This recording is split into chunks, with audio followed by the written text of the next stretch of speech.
বাতিলরা এখানে মেলা করবে একটা, আমরা মাহফিল করব দুইটা, ঠিক না বলেন? বাতিলরা যেভাবে যে রূপ নিয়ে আসবে আমরাও তাদের মোকাবেলা সেই রূপ নিয়ে করব। তারা যদি অনুষ্ঠান দিয়ে করে আমরা তাদের প্রতিবাদ অনুষ্ঠান দিয়ে করব, ঠিক আছে তো ইনশাআল্লাহ? আল্লাহ পাক রব্বুল আলামিন কবুল ও মঞ্জুর করে নিক, বলেন আমিন। আর যাদের অন্তরখানি মরে গেছে, পচে গেছে, যারা দুনিয়ায় নিকৃষ্টতম অবস্থানে আছে, ওদের ভালো কথাগুলো শুনলে তারা তেলে বেগুনে জ্বলে ওঠে, ঠিক কিনা বলেন? বিলাল রাদিয়াল্লাহু তাআলার পায়ের খড়গের আওয়াজ রাসূল করিম সাল্লাল্লাহু আলাইহি ওয়াসাল্লাম যখন ওই সিদরাতুল মুনতাহার কাছে জিবরিলকে বিদায় দিলেন, আমার নবী যখন সামনে যান, রুসমে আযা রাহ গই রূহে বিলালি নারাহি, রুসমে আযা রাহ গই রূহে বিলালি নারাহি, ফলসফা রাহ গই তলকিনে গজালি না রহি। একবার সুবহানাল্লাহ যদি আমরা বলি, সুবহানাল্লাহর মধ্যে 8টা হরফ আছে, জান্নাতের 8টা দরজা আল্লাহ খুলে দেবেন, বলেন সুবহানাল্লাহ। আলহামদুলিল্লাহ নাহমাদুহু ওয়া নাস্তাঈনুহু ওয়া নাস্তাগফিরুহু ওয়া নু'মিনু বিহি ওয়া নাতাওয়াক্কালু আলাইহি ونعوذ بالله من شرور أنفسنا ومن سيئات أعمالنا من يهده الله فلا مضل له ومن يضلله فلا هادي له ونشهد أن سيدنا وسندنا وحبيبنا وحبيب ربنا وطبيبنا وطبيب قلوبنا ومحبوبنا ومرشدنا ومولانا وأولانا محمدا عبد الله ورسوله المصطفى الذي أرسله كافة للناس بشيرا ونذيرا وداعيا إلى الله بإذنه وسراجا وقمرا منيرا.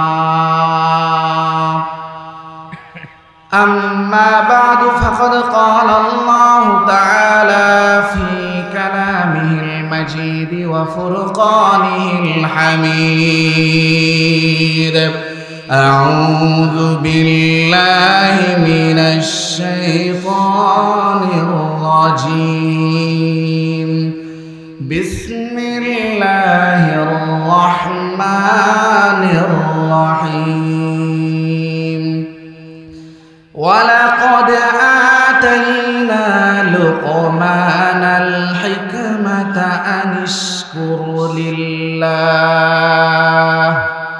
ومن يشكر فإنما يشكر لنفسه ومن كفر فإن الله غني حميد. وقال رسول الله صلى الله عليه وسلم: أعددت لعبادي الصالحين ما لا عين رأت ولا أذن سمعت ولا خطر على قلب بشر إلى آخر الحديث أو كما قال عليه الصلاة والسلام. আলহামদুলিল্লাহ, সরকলা গ্রামের সর্বস্তরের জনগণের উদ্যোগে 2 দিন ব্যাপী ঐতিহাসিক তাফসীরুল কোরআন মাহফিলের আজ দ্বিতীয় দিন, প্রথম বৈঠকে শেষ অধিবেশনের আগ মুহূর্তে আজকেরা স্টেজ এবং প্যান্ডেলে এই মুহূর্তে উপস্থিত আছেন জাতির প্রেরণ করি বিশ্ব মানবতা মুক্তির দূত তাজদারে মদিনা মাহবুবে কিবরিয়া জেগার গোসায় আমেনা নবী আরবি নবী মুহাম্মদুর রাসূলুল্লাহ সাল্লাল্লাহু আলাইহি সাল্লাম, যাদের অক্লান্ত পরিশ্রম, যাদের অর্থ মেধার বিনিময়ে আল্লাহ এই সুন্দর আয়োজন করার তৌফিক দান করেছেন। আমরা দোয়া করি আল্লাহ তাদের উত্তম হেদায়েত দান করুক, বলেন আমিন। আমার ভাই বাবাজিরা, কোরআনে কারীমের 114টা সূরার ভিতরে একটা সূরার নাম হলো লুকমান। এই সূরা থেকে আমি একটা আয়াতে কারিমা তেলাওয়াত করেছি। আমার ভাই বাবাজিরা, সূরা লুকমান, এই লুকমানের ভিতরে সূরার ভিতরে আল্লাহ পাক রব্বুল আলামিন বলেছেন যে ওয়ালাকাদ আতাইনা লুকমানাল হিকমা। লুকমান আলাইহিস সালাম, লুকমান ইনি ওলি ছিলেন, একজন ওলি ছিলেন। তারপরেও আল্লাহ কোরআনে কারীমের ভিতরে তার নামে একটা সূরা নাজিল করেছেন। সুবহানাল্লাহ। কোরআনে কারীমের ভিতরে আল্লাহ পাক রব্বুল আলামিন কোন নবীর নামে সূরা আনছেন, একজন মহিলার নামেও সূরা আছে, সূরা মারিয়াম। এমনকি মাকড়সার নামে একটা সূরা আছে। মাসালুল্লাযীনা ইত্তাখাযু মিন দুনিল্লাহি আউলিয়া কামাসালিল আনকাবুত ইত্তাখাযাত বাইতা।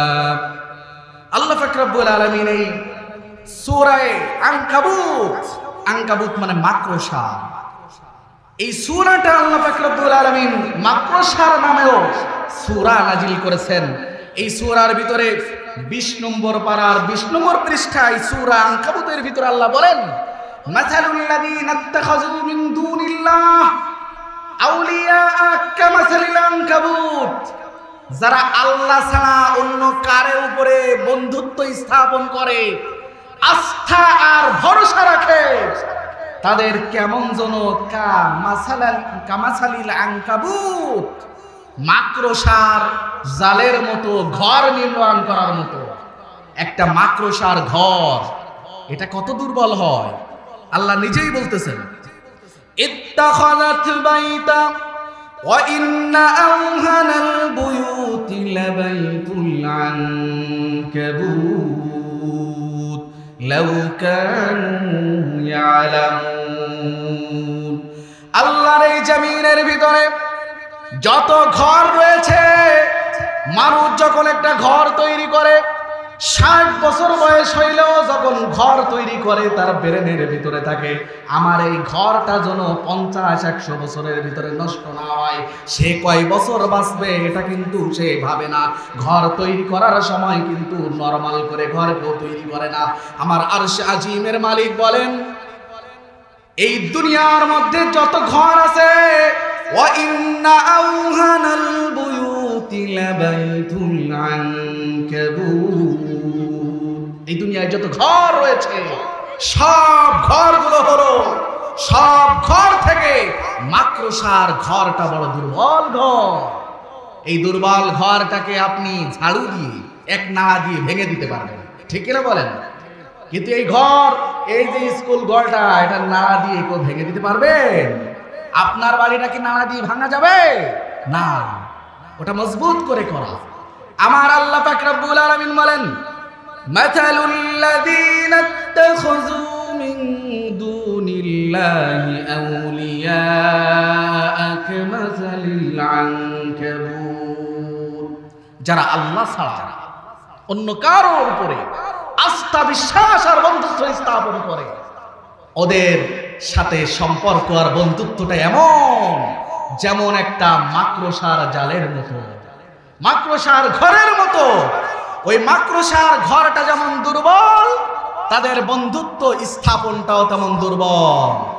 কিন্তু আরশে আজিমের মালিকের সাথে যদি কেউ বন্ধুত্ব স্থাপন করে, আগুনের ভিতরে ফেলে দিলেও ইব্রাহিম আলাইহিস সালামের যেমন ইয়া নারু কুনি বারদান ওয়া সালামান আলা ইব্রাহিম, আগুনের ভিতরে ফেললেও ওই জায়গাটাকে আল্লাহ ফুলের বাগিচায় পরিণত করে দেয়।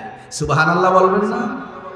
আমরা যে কয়জনই আছি না কেন এখানে, একবার সুবহানাল্লাহ যদি আমরা বলি, সুবহানাল্লাহর মধ্যে 8টা হরফ আছে, জান্নাতের 8টা দরজা আল্লাহ খুলে দেবেন। বলেন সুবহানাল্লাহ।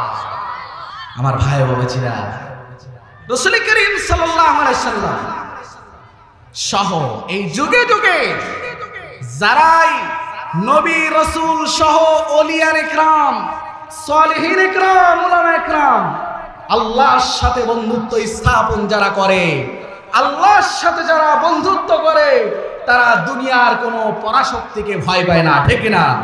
আলা ইন্না আউলিয়া আল্লাহি লা খাউফুন আলাইহিম ওয়ালা হুম ইয়াহজানুন।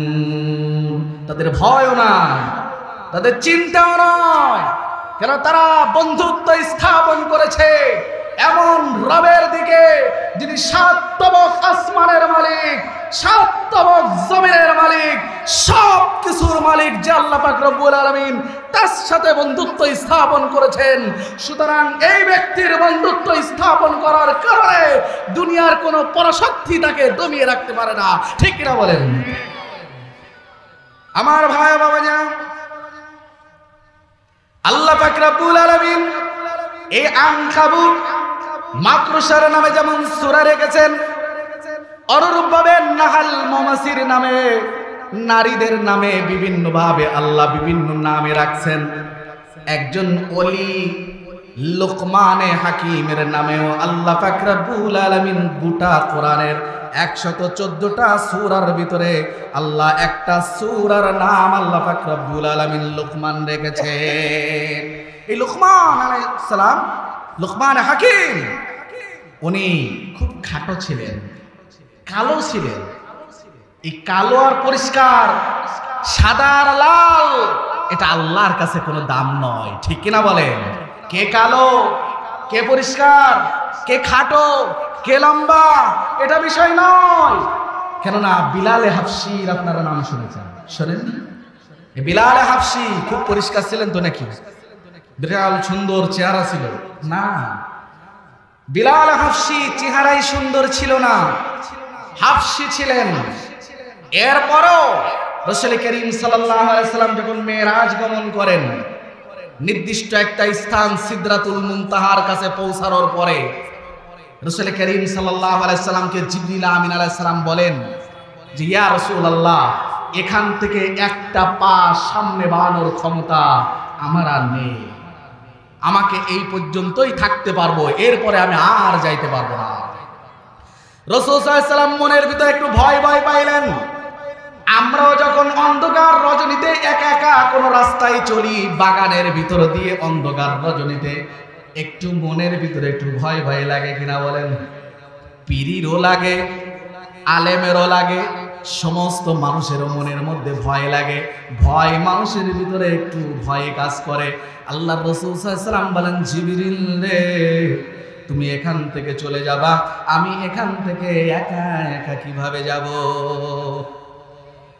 কিতাবের ভিতরে আসছে বিলাল রাদিয়াল্লাহু তাআলার পায়ের খড়গের আওয়াজ। রাসূল করিম সাল্লাল্লাহু আলাইহি ওয়াসাল্লাম যখন ওই সিদরাতুল মুনতাহার কাছে জিবরিলকে বিদায় দিলেন, আমার নবী যখন সামনে যান, রুসমে আযা রাহ গই রূহে বিলালি নারাহি, রুসমে আযা রাহ গই রূহে বিলালি নারাহি, ফলসফা রাহ গই তালকিনে গজালি নারাহি। বিলাল রাদিয়াল্লাহু তাআলা চলে গেছেন। সারা বাংলাদেশের 3.5 লক্ষ মসজিদ থেকে আল্লাহু আকবারের ধ্বনি কিন্তু বন্ধ হয়ে যায় নাই। সারা বাংলাদেশের 3.5 লক্ষ মসজিদের আল্লাহু আকবারের ধ্বনি এখনো বেঁচে আছে। রুসমে আযা রাহ গই রূহে বিলালি নারাহি, ফলসফা রাহ গই তালকিনে গজালি নারাহি। বিলাল চলে গেছেন, আজান কি বন্ধ হয়ে গেছে? আজান চলমান আছে কিয়ামত পর্যন্ত। এই বাংলার জমিন আল্লাহ পাক রব্বুল আলামিন কোরআনের এমন এক ভূমিতে পরিণত করেছেন, এই বাংলার জমিনটা, গোটা জমিনটা কোরআন এবং উলামা ইকরাম, মসজিদ আর মাদ্রাসার জমিন, ঠিক কিনা বলেন? ভাই বাবা ছিলেন, বিলাল রাদিয়াল্লাহু তাআলা কালো ছিলেন, কিন্তু রাসূল সাল্লাল্লাহু আলাইহি ওয়াসাল্লাম ওই মেরাজে যাওয়ার সময় পায়ের খটখট আওয়াজ, বিলালের আওয়াজটা রাসূল করিম সাল্লাল্লাহু আলাইহি ওয়াসাল্লাম উপলব্ধি করলেন যে এটা আমার বিলালের আওয়াজ। এসে জিজ্ঞাসা করলেন, বিলাল, তোমার পায়ের যে খটখট আওয়াজ পাইলাম, তুমি এমন কি কাজ করো, এমন কি আমল করো? বলেন, ইয়া রাসূলুল্লাহ, আপনি আমাকে যা শিখিয়েছেন আমি তো তার বাইরে কিছুই করি না, তবে আমার মনখানা ঝুলান্ত থাকে। ফজরের আজান দেওয়ার পরে জোহর পর্যন্ত আমার মনটা বড় বেকুল হয়ে যায়। আবার জোহরের পর যখন আমি আজান দিই, আবার আসরের আজান পর্যন্ত আমার মনটা আসরের জন্য বেকুল হয়। গোটা 5 ওয়াক্ত নামাজ এভাবে আমি সময়খানাকে আমি কাটাই। আল্লাহর রাসূল সাল্লাল্লাহু আলাইহি ওয়াসাল্লাম বলেন, এটা আমার আল্লাহর কাছে এত বেশি পছন্দ হয়ে গেছে, আমার আল্লাহ তোমার জন্য জান্নাতের ভিতরে স্পেশাল একটা ঘরের ব্যবস্থা করেছে। সুবহানাল্লাহ। আজ মুসলমান আমরা সব কিছু আমাদের হয়, দিনের কাজগুলো আমরা পিছিয়ে, ঠিক কিনা বলেন? আজ যারা রাস্তায় ঘুরছে, আপনি যান, প্রত্যেকটা দোকানে যে মানুষগুলো আছে একটারও কোনো কাজ নাই, ঠিক কিনা? খালি খালি বসে। ওনারা আসছেন, বাড়ি যদি বসে থাকে এতে বাড়ির মানুষজন মনে করবেন যে মাহফিল হচ্ছে, আরো বাড়ি বসে রয়েছে, হিন্দু না মুসলমান বুঝবো কি, ঠিক কিনা বলেন? তারা যদি এখানে এসে বসতো, এখানে এসে বসবে না তো, শয়তান তো তাদের বিভিন্ন ভাবে অস্বস্তা দিচ্ছে, ঠিক কিনা? শয়তানের কাছ থেকে বিজয় পাইতে গেলে শয়তান যাতে আমার উপরে না উঠতে পারে, এজন্য তো আমার শয়তানের সাথে প্রতিবাদ করতে হতো। আজ এই মাজমা এত সুন্দর, আজকের এটা কিন্তু স্কুল মাঠ নয়, এই সরখোলা স্কুল মাঠ কাল সকাল থেকে আবার হবে। এখন কিন্তু এটা জান্নাতের মাঠ, ঠিক কিনা? এই জান্নাতের মাঠে কি সবাই আসতে পারবে? জান্নাতের মাঠে আসবে জান্নাতি যারা, তারা, ঠিক কিনা? জান্নাতের মাঠে তারাই আসবে। আল্লাহ পাক রব্বুল আলামিন যারা, যাদেরকে দুনিয়ায় মুক্তি দিতে চান, দুনিয়ায় যাদেরকে জান্নাতের সুসংবাদ দিতে চান, জান্নাতি বানাইতে চান, তাদেরকে আল্লাহ পাক রব্বুল আলামিন জান্নাতের বাগানে নিয়ে আসবেন। যাই হোক, লুকমান হাকিম উনি খাটো ছিলেন, কালো ছিলেন, চেহারা ছবি অনেক ভালো ছিল এমন নয়, কিন্তু তার ভিতরে আল্লাহ পাক রব্বুল আলামিনের এমন দাসত্ব ছিল, আল্লাহ পাক রব্বুল আলামিনকে এমন ভালোবাসতেন। আমাদের জীবনটা তো গোলামের জীবন নয়। আমরা যদি এখনই নামাজ পড়তে চাই, কোরআন তেলাওয়াত করতে চাই, এই পৃথিবীতে কেউ কিন্তু আমাদের বাধা দিবে না। কিন্তু আমি যদি কোনো মালিকের, দুনিয়ার কোনো মালিকের দাসত্ব পালন করতাম, তার গোলাম হইতাম, তাহলে ওই গোলাম মালিক যদি আমাকে বলতো, হে গোলাম, এখন আর নামাজ পড়া যাবে না, এখানে বসে থাকো, আমার কিন্তু বসে থাকতে হতো। এমন একজন মালিকের গোলাম হওয়ার পরেও লোকমান এত বেশি আল্লাহকে ডাকছেন, এত বেশি আল্লাহ পাক রব্বুল আলামিনের প্রিয় হয়েছেন। আল্লাহ পাক রব্বুল আলামিন বলেন, ওয়ালাকাদ আতাইনা লুকমানাল হিকমাতা আনিশকুর লিল্লাহ। আমি লোকমানের পরে খুশি হয়ে আমি এই দুনিয়ার মধ্যে সব থেকে দামি যে জিনিস রয়েছে, এই দুনিয়ার মধ্যে সব থেকে দামি যে জিনিস, হিকমত আর জ্ঞান আর প্রজ্ঞা রয়েছে, আমি আমার লোকমানের জন্য এই হিকমতকে আমি আমার লোকমানকে আমি দিয়েছি। বলেন সুবহানাল্লাহ। লোকমান হাকিম, কোন কোন কিতাবের ভিতরে আসছে উনি নাজ্জার ছিলেন, কাঠের ব্যাপারী বা কাঠ মিস্ত্রি। কোন কোন কিতাবের ভিতরে আসছে যে উনি রাইল গনাম ছিলেন, তার মানে ছাগলের রাখাল, ছাগলের রাখাল। এই ছাগলের রাখাল ছিলেন তিনি। উনি যখন রাখালের কাজ করতেন, এক জায়গায় এসে বসতেন, অন্য রাখালরা বা অন্য মানুষরা সব এক জায়গায় এসে তার কাছ থেকে বিভিন্ন প্রকার ভালো ভালো কথাগুলো শুনত। যারা ভালো মানুষ তারা ভালো কথাগুলো শোনে, ঠিক না বলেন?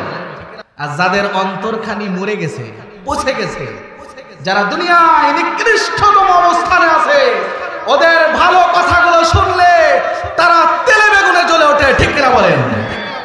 রাসূল করিম সাল্লাল্লাহু আলাইহি ওয়াসাল্লাম এটাই বলেছেন যে বাল্লিগু আন্নি ওয়ালাউ আয়া।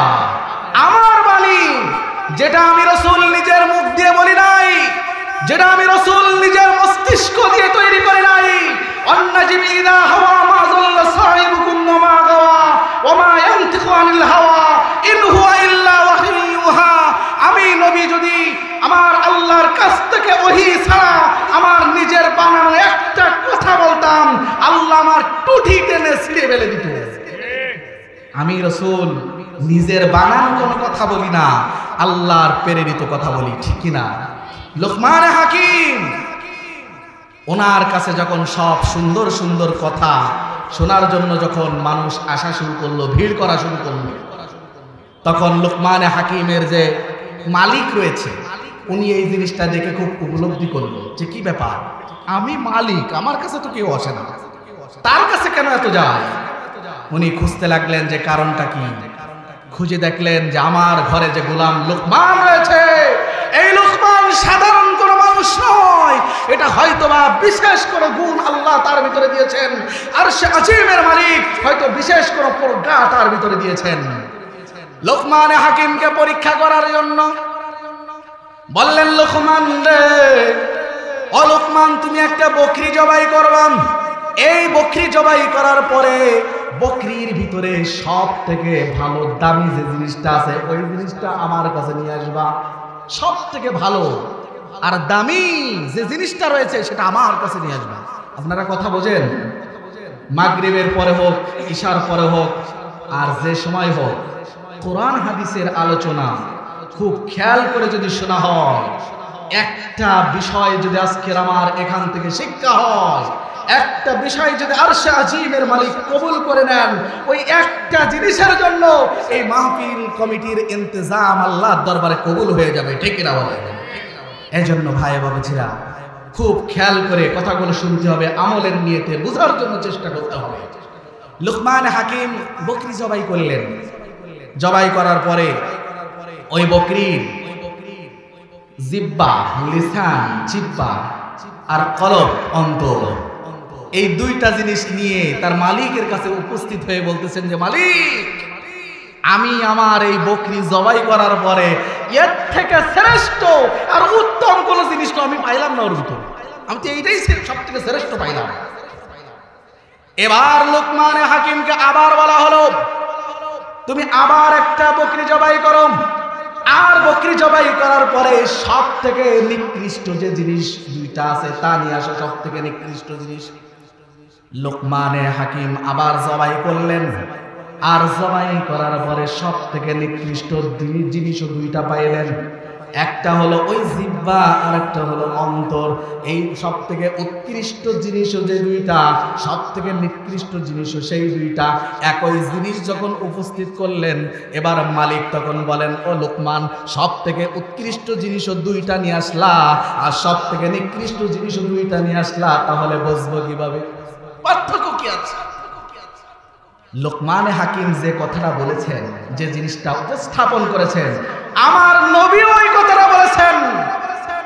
আমার নবীও বলেছেন যে কারোর অন্তর আর দিল যদি পচে যায় তাহলে এই বডিটার কোনো দাম নেই, এই বডিটাও পচা, ঠিক না বলেন? যার অন্তর ভালো, যার অন্তর হিংসা দিয়ে ভরা নয়, যার অন্তর গীবত করে না, যার অন্তরটা পরিষ্কার পরিচ্ছন্ন রয়েছে, ওই ব্যক্তির অন্তর শ্রেষ্ঠ, ওই ব্যক্তিও শ্রেষ্ঠ, ঠিক না বলেন? লোকমান হাকিমের কথা যা, আমার নবীর কথাও তাই। আদম আলাইহিস সালাম থেকে আজ পর্যন্ত যত পীর মাশায়েখ, বুজুর্গানে দ্বীন, উলামা একরাম যারাই ন্যায়ের পথে আছে, সবার কথা কিন্তু একটাই, সবার স্লোগান একটা, লা ইলাহা ইল্লাল্লাহ। সবার স্লোগান একটা। এই স্লোগান শুনলেই কাফেরের মাথা গরম হয়ে যায়, ঠিক না? মুশরিকরা বিশ্বাসই করতে পারে না যে লা ইলাহা ইল্লাল্লাহ এটা কিভাবে সম্ভব, যে কোন উপাস্য নেই আল্লাহ ছাড়া, এক আল্লাহ সাতবক আসমান চালাইবে, এক আল্লাহ সাতবক জমিন চালাইবে, এক আল্লাহ কিভাবে সব কিছু নিয়ন্ত্রণ করবে, মুশরিকদের মাথায় ধরে না। কিন্তু আমরা জানি যে আমার আল্লাহ ওয়ানাহনু আকরাবু ইলাইহি মিন হাবলিল ওয়ারিদ, আমার আল্লাহ আমার এমন কাছে আছেন, আমি মুখ দিয়ে বলা লাগে না, আমার অন্তর দিয়ে যা কিছু, ইন্নাল্লাহা আলিমুম বিযাতিস সুদূর, অন্তরের ভিতরে যা কল্পনা করি আমার আল্লাহ সব স্পষ্ট ভাবে লিপিবদ্ধ করেন, ঠিক না বলেন? লোকমান হাকিমের কথা যা, আদম আলাইহিস সালামের কথাও তাই, মুসা, ইউনুস, ইউসুফ সহ সবার কথা তাই। লা ইলাহা ইল্লাল্লাহ যে মানে না, লা ইলাহা ইল্লাল্লাহ এই জিনিসটা যে মানবে না, সে যদি কোনো নবীর সন্তান হয়, ওই নবীর সন্তানকেও তার পরিচয় দিতে আল্লাহ নিষেধ করেছেন। নূহ আলাইহিস সালামের নাম আপনারা শুনেছেন। এই নূহ আলাইহিস সালাম 950 বছর দাওয়াত দিয়েছেন। 950 বছর। চিন্তা করেন ধৈর্যের বিষয় কি। মাত্র 50 জন ইসলাম গ্রহণ করেছে। আজ আমরা তো বিভিন্ন ভাষায় কথা বলি, শর্করায় মাহফিল, বাজারে মাহফিল, বিভিন্ন জায়গায় মাহফিল। এত মাহফিল দিয়ে লাভ কি বলি না আমরা? এত মাহফিল দিয়ে লাভ কি? আমাদের পূর্বের নবী নূহ আলাইহিস সালাতু ওয়াস সালাম 950 বছর দাওয়াত দিয়েছেন, ইসলাম গ্রহণ করছে না। এজন্য তো বিচলিত হন নাই, কেননা মালার রাসূল ইল্লাল বালাগ, ইন্নাকা লা তাহদি মান আহবাবতা ওয়ালাকিন্নাল্লাহা ইয়াহদি মান ইয়াশা। আল্লাহ পাক রব্বুল আলামিন তো ঘোষণা দিয়ে দিয়েছেন যে হেদায়েতের মালিক আর ডিলার বানায় তো তোমাদেরকে পাঠাইবে, যে তোমাদের হাতে হেদায়েতের ডিলার দিলাম, যারে বানাবা, যারে মনে করবা তাকে হেদায়েত করবা। এই হেদায়েতের দায়িত্ব তো আমি তোমাদেরকে দেই নাই। ইন্নাকা লা তাহদি মান আহবাবতা ওয়ালাকিন্নাল্লাহা ইয়াহদি মান ইয়াশা। নিশ্চয়ই আল্লাহ পাক রব্বুল আলামিন একমাত্র হেদায়েতের চাবিকাঠি তার কাছে। আল্লাহর এই জমিনে কোন নবী, কোন পীর, কোন ওলি, কোন উলামা কারোর হাতে হেদায়েতের বাণী দেন নাই, ঠিক কিনা বলেন? সুতরাং দ্বীনের আওয়াজ ঘরে ঘরে হতে হবে, দ্বীনের আওয়াজ বারবার হতে হবে। বাতিলরা এখানে মেলা করবে একটা, আমরা মাহফিল করব দুইটা, ঠিক কিনা বলেন? বাতিলরা যেভাবে যে রূপ নিয়ে আসবে, আমরাও তাদের মোকাবেলা সেই রূপ নিয়ে করব। তারা যদি অনুষ্ঠান দিয়ে করে, আমরা তাদের প্রতিবাদ অনুষ্ঠান দিয়ে করব। ঠিক আছে তো ইনশাআল্লাহ? আল্লাহ পাক রব্বুল আলামিন কবুল ও মঞ্জুর করে নিক, বলেন আমিন। আমার ভাই বাবাজিরা, নূহ আলাইহিস সালাতু ওয়াস সালাম 950 বছর দাওয়াত দিয়েছেন। নিজের ঘরের সন্তান ইসলাম গ্রহণ করে নাই, আল্লাহকে ডাকে নাই, লা ইলাহা ইল্লাল্লাহ মানে নাই। প্লাবন শুরু হয়ে গেছে। প্লাবন শুরু হয়ে যাওয়ার পরে কত বড় গাদ্দারি! সে যদি পাহাড়ের কাছে উঠে তখন বলে, তোমরা কে আছো, এখানে আসো, এই পাহাড় এত উঁচু, এখানে পানির কোনো ক্ষমতা নাই উঠা। নাউজুবিল্লাহ বলবেন না? এই পানিটা তো গজব, এই গজব ওখানে উঠতে পারবে না? পারবে। তার থেকে বেশি এখন আমাদের সমাজের কিছু নেতৃস্থানীয় ব্যক্তিবর্গ দ্বীনি জ্ঞান না থাকার কারণে তারা বলে, দেখবেন যে আমরা করোনার থেকে শক্তিশালী, আমরা করোনাকে ঠেকাই দিছি। বলে কি বলে না? বলে অমুক ঝড় আসার কথা ছিল, আমরা ঠেকাই দিছি। ওনারা মোকাবেলা করছে, ঠেকাই দিছে। নাউজুবিল্লাহ। অমুক মৃত্যুর সাথে পাঞ্জা লড়ছে। নাউজুবিল্লাহ বলবেন না? মৃত্যুর সাথে পাঞ্জা লড়ে পারতে পারে কেউ? সম্ভব? এই দুনিয়ায় যদি মৃত্যুর সাথে পাঞ্জা লড়ে কেউ পারত, তাহলে পৃথিবীর মধ্যে মারা তো অনেকেই না দিয়ে থাকতে পারত। কিন্তু পৃথিবীর মধ্যে এমন কোন শক্তি নয়, এমন কোন ক্ষমতাধর বাদশা নয়, আদম আলাইহিস সালাম থেকে একেবারে কিয়ামত পর্যন্ত যত মানুষ আসবে, আনেওয়ালা যত মানুষ আসবে, আল্লাহ জমিনে কারোর জন্য স্থায়িত্ব নাই, ঠিক না বলেন? কুল্লু নাফসিন যায়কাতুল মাউত। প্রত্যেক প্রাণী যাকে আল্লাহ পাক রব্বুল আলামিন প্রাণ দিয়েছেন, জীবন দিয়েছেন, এর জীবন একদিন না একদিন শেষ হবে। আজকের এই শর্করার মাহফিল, আগামীকাল সকালে এই মাঠে তো আমার জানাজাও হতে পারে, ঠিক কিনা বলেন? আগামীকাল এই মাঠে আমার জানাজাও হতে পারে। আজকের এই মাহফিলে আমার শিক্ষা দিতে হবে, আমার জীবনের যদি এটা শেষ মাহফিল হয়, শেষ দিনই আলোচনা হয়, তাহলে এই দিনই আলোচনার মাধ্যমে আমার জীবনের গুনাহ খাতাকে যদি মাফ করে নিতে পারি, তাহলে হতে পারে আল্লাহ পাক রব্বুল আলামিন আমার পরকালীন জীবনটা সুখময় করবেন, ঠিক না? নূহ আলাইহিস সালামের সন্তান বলল, তোমরা এই যদি পাহাড়ে চলে আসো, পানির ক্ষমতা নাই, প্লাবনের কোনো ক্ষমতা নাই, এই প্লাবন পানি এ পর্যন্ত উঠতে পারবে না। এরপরেও সন্তান তো সন্তান, সন্তান চোর হইলেও বাপ মা কিন্তু ফেলতে পারে না, সে কিনা বলেন? সন্তান ডাকাত হইলেও কিন্তু ফিরতে পারে না। এই পিতা মাতা সন্তানকে কোনোভাবেই বাদ দিতে পারে না, কিন্তু সন্তান যদি একটু উপরে উঠে যায় পিতা মাতাকে পরিচয় পর্যন্ত দিতে কিন্তু লজ্জাবোধ করে, ঠিক না? মুসলমান ভাইরা, যুবক ভাইরা, 100 বার হজ করবে, নফল নামাজ পড়তে পড়তে কপালে দাগ হয়ে গেছে, কিন্তু নিজের পিতা মাতা যদি সামান্য পরিমাণ নিজের উপরে যদি অসন্তুষ্ট হয়, এই হজ উমরা আর এই নফল ইবাদত নামাজ আল্লাহর দরবারে চাইনা না পর্যন্ত কিন্তু কোনো উপকারে আসবে না, সামান্য পরিমাণ উপকার আসবে না।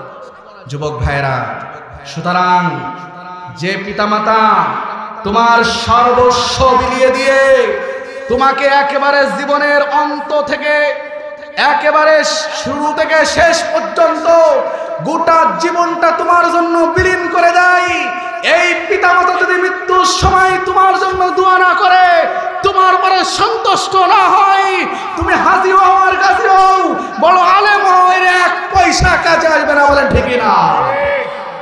ভাই বাবাজিরা, নূহ আলাইহিস সালামের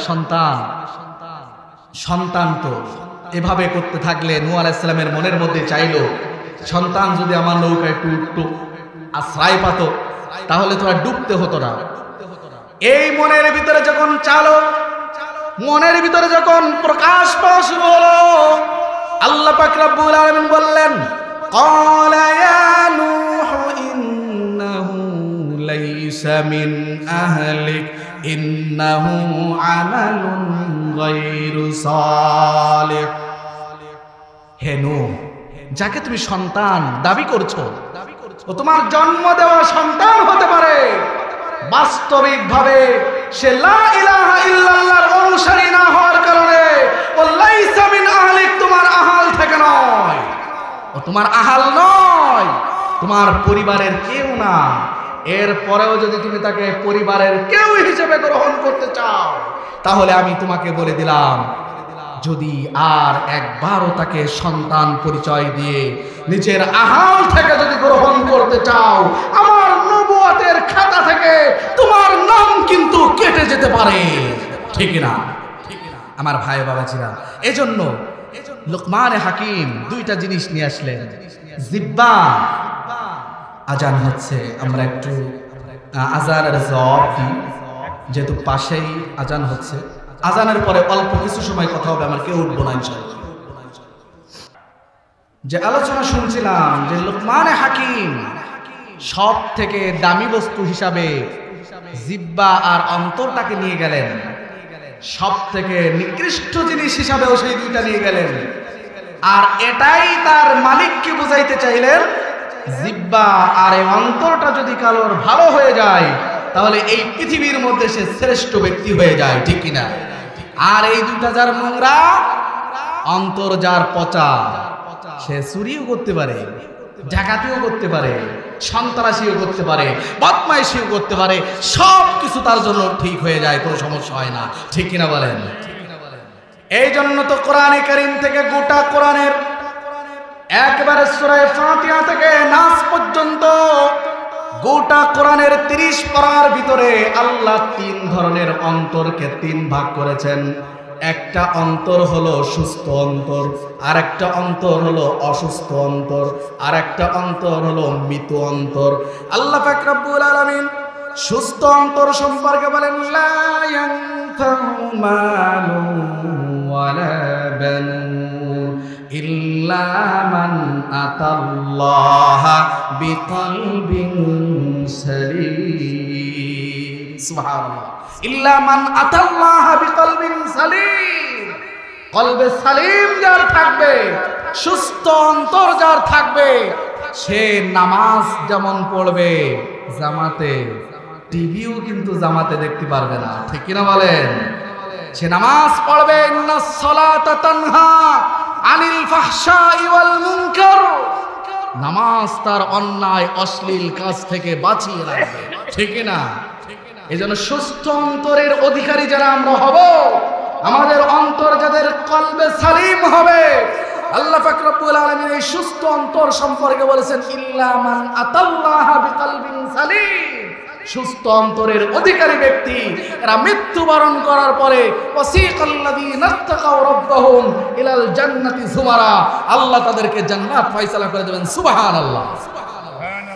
আর অসুস্থ অন্তর হলো আল্লাহ পাক রব্বুল আলামিন বলেন ফি কুলুবিহিম মারাযুন ফাযাদাহুমুল্লাহু মারাযা, যাদের অন্তরে রোগ রয়েছে, যাদের অন্তরে রোগ রয়েছে, মসজিদ তাদের ভালো লাগে, সিনেমা তাদের খারাপ লাগে না, মোটামুটি ওটাও ভালো লাগে, তারা মাহফিলগুলোতে যেমন থাকে অন্যান্য অনুষ্ঠানগুলোতেও তাদের মোটামুটি বেশিটা খারাপ লাগে না।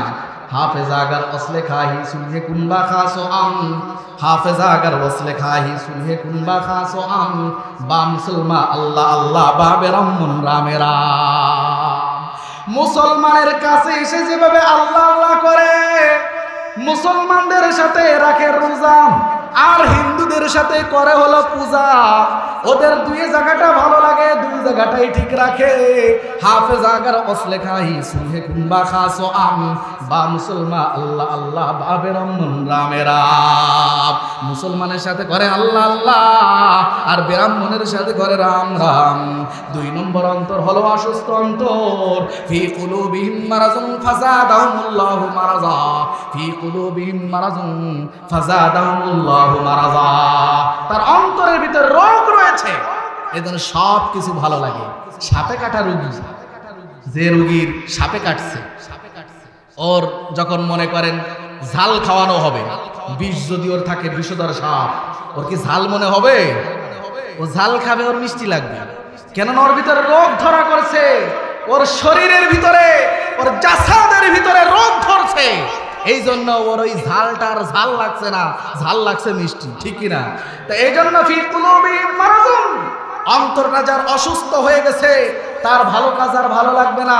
এই মাহফিলগুলো বাদ দিয়ে রাস্তায় ওপেনে বেহার মতো ঘুরে বেড়াবে, ওর অন্তরের ভিতরে একটু কল্পনার জগতে বিবেকে একটু বাধাও দেবে না।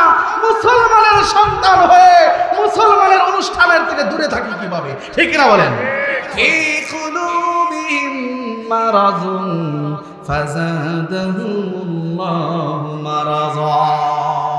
আমার আল্লাহ পাক রব্বুল আলামিন গোটা কোরআনের ভিতরে কলবকে, অন্তরকে 3 ভাগে ভাগ করেছেন।